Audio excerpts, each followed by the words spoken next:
Thanks for joining me on Life in Surround. This is Talking Heads in Surround, take 3. I messed up some camera settings during the previous attempts, so here we go. Hopefully this will be perfect this time. We're talking about Talking Heads, The Brick, and Stop Making Sense. And collectively, you get their entire studio discography and one of their concerts in 5.1. Let's get Stop Making Sense out of the way. It has 2 5.1 mixes on the second site, recent reissue. The video looks great, the mixes sound wonderful, no matter which 5.1 mix you choose, the theatrical cut or studio mix. It's not going to be as discreet as like a Steven Wilson concert, so don't go in expecting that, but do expect to see one of the greatest concert films of all time, looking and sounding the best that it ever has. Again, it's the recent Second Sight Blu-ray reissue. Totally recommended. It is an iconic and important bit of music history, all the way spanning punk to new wave, to dance, to Afrobeat. Yeah, it's incredible.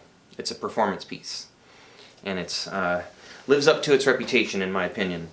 So The Brick, 2005, Rhino Records.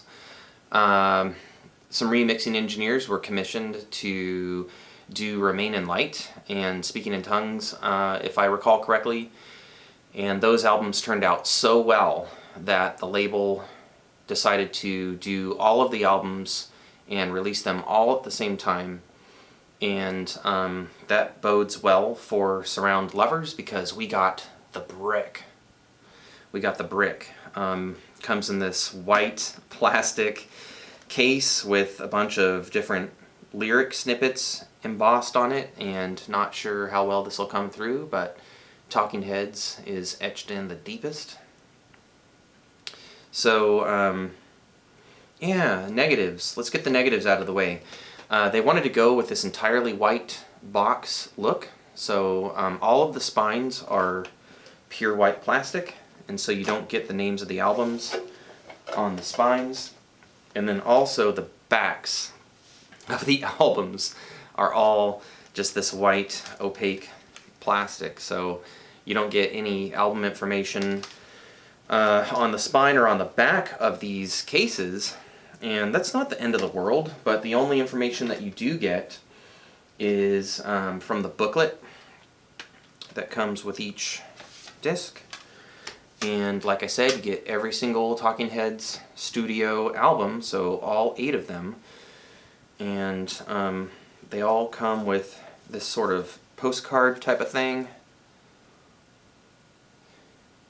with, I don't know, description of who the artist is on the other side. And then disc 1 comes with this very helpful description of dual disc technology, in case you were curious. It's CD on one side and DVD audio or DVD video on the other.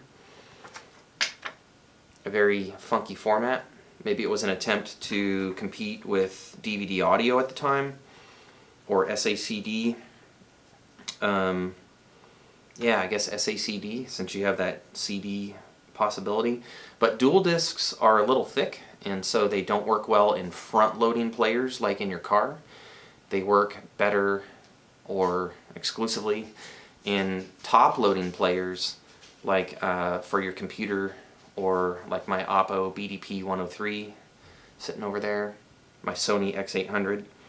So anyway, the booklet does have some interesting information about the 5.1 surround mix, little vignette, and some band anecdotes. So it's not necessarily like the same booklet that would come with the standard CD.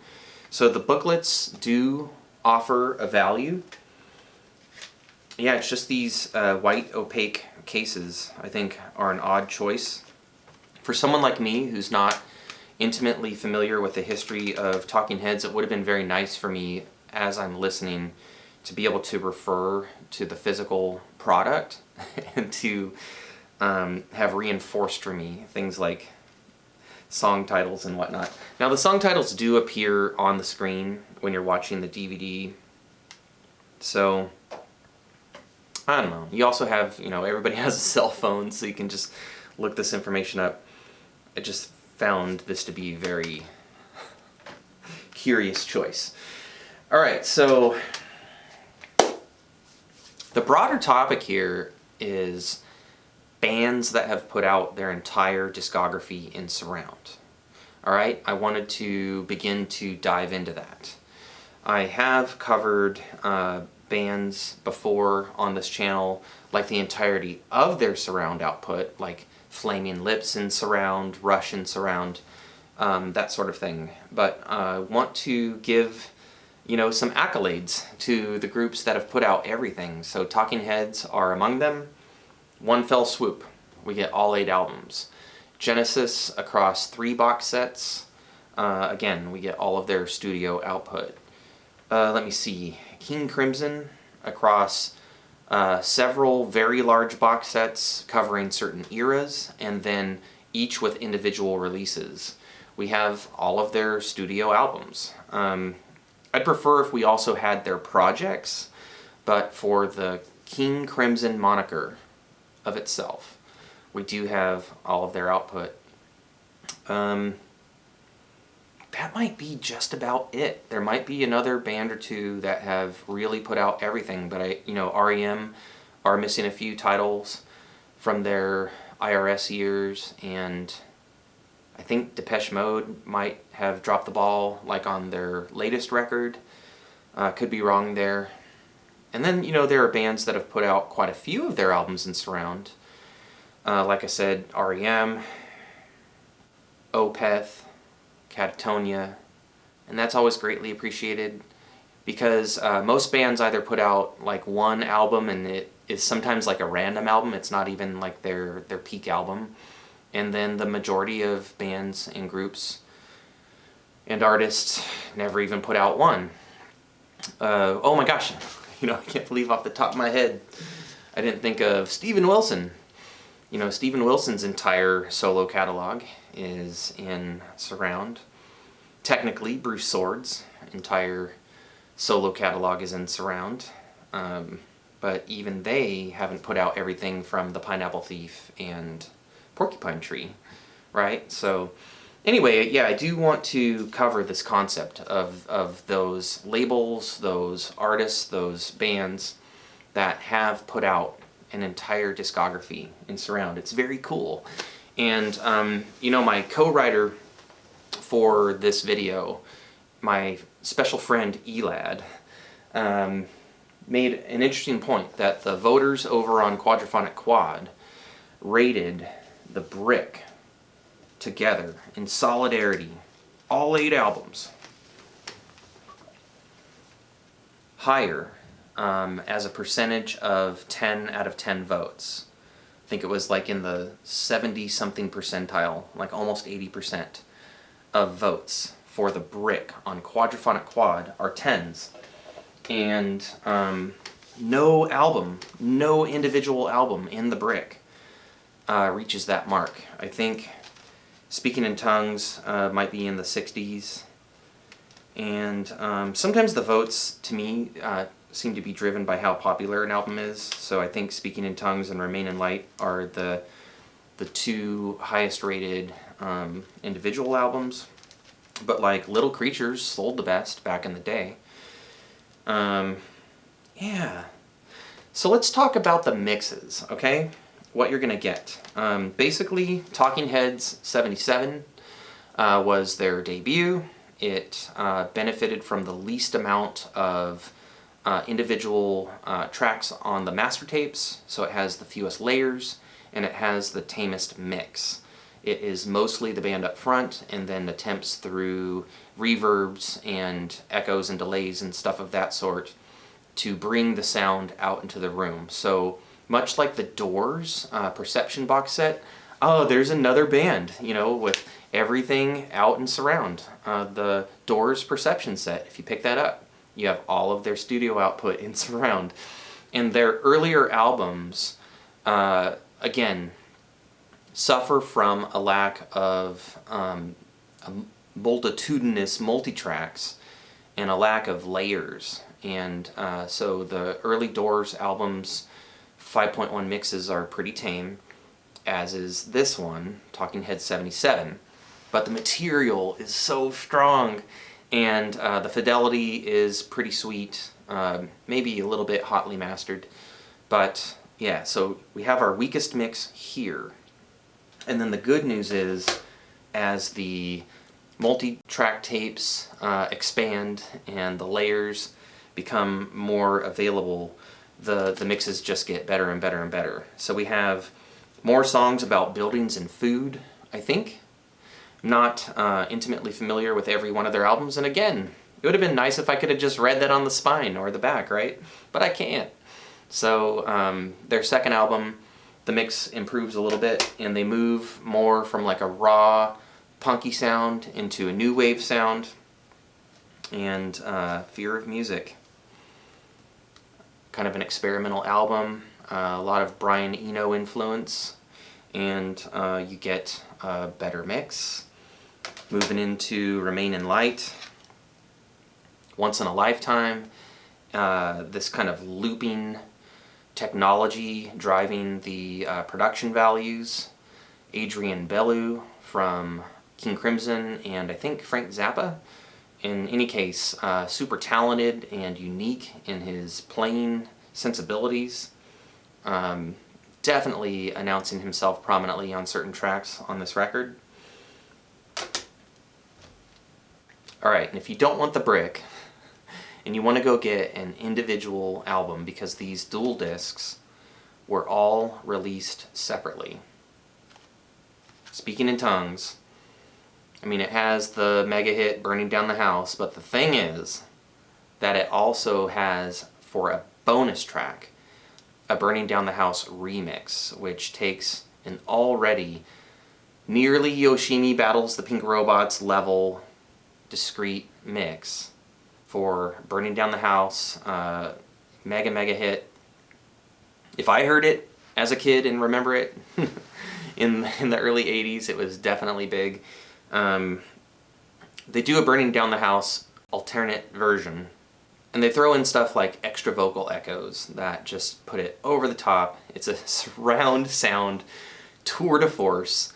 I do actually recommend getting the entire brick, but if you had to get just one disc, it would be this one, and definitely check out Burning Down the House, the alternate version at the end of the disc. Little Creatures. Like I said, according to my research, this actually sold the best. And for me, it is a very much needed respite from their dance-oriented albums. If I try to listen to their work straight through, I get a little bit tired of the four on the floor, almost disco style of the drum sound. Even though on Remain in Light and Speaking in Tongues, they layer in plenty of additional percussion, which is used brilliantly in the surrounds. Still, when they return to more of a pop rock variation of drumming rhythms for Little Creatures, I am so grateful. And then some people think that True Stories and Naked are a bit of a letdown in terms of the songs. Who am I to say? I wasn't there back in the day. I was so young and wasn't really among the music buying consumers of that era. So I don't have nostalgia attached to one album or the other. I find the songs on these two last Talking Heads recordings to be very interesting. And I like how on the one you get kind of like these pop rock beats with kind of this almost country and western Americana overlay.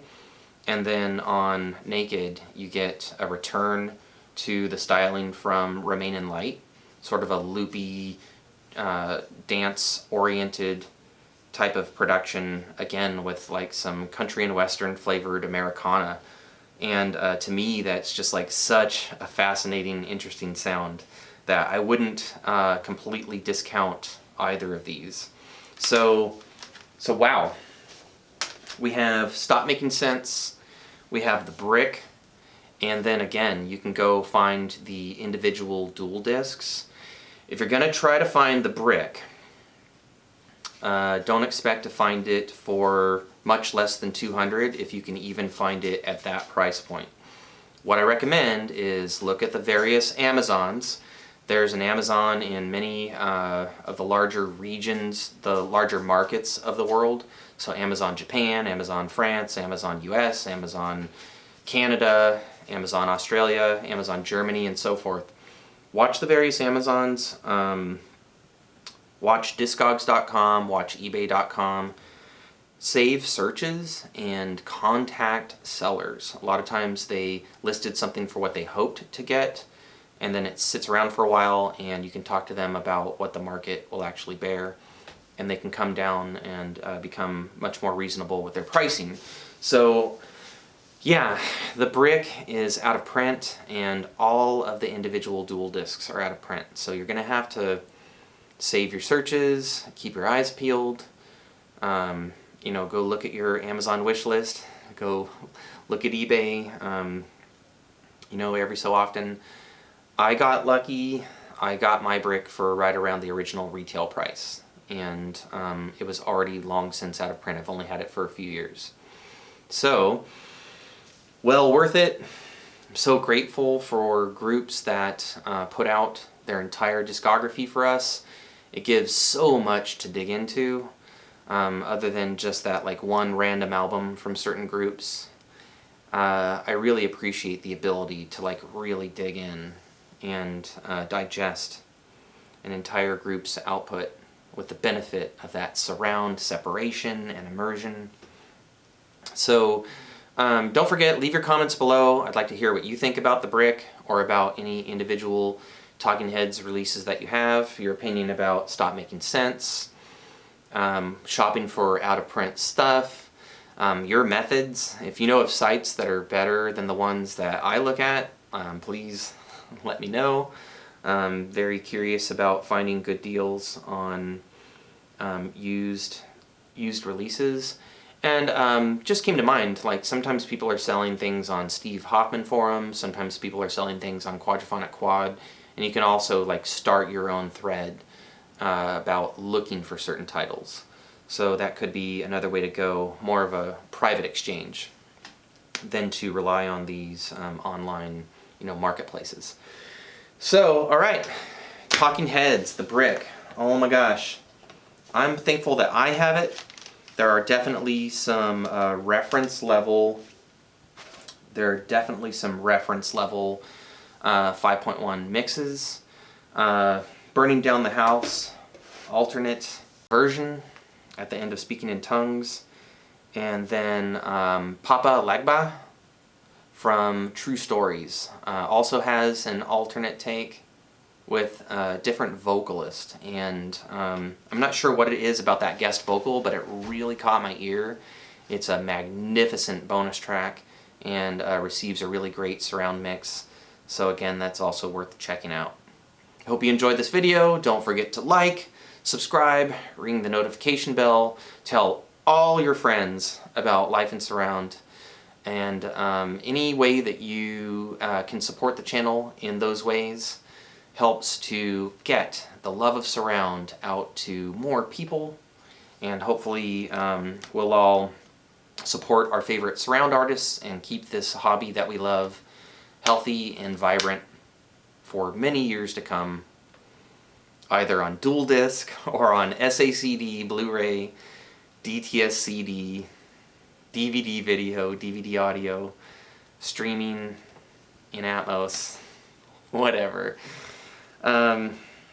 Again, I hope you've enjoyed, and I hope you're having a happy February, that you are coping well through this ongoing pandemic, and until next time, that you're living life in surround.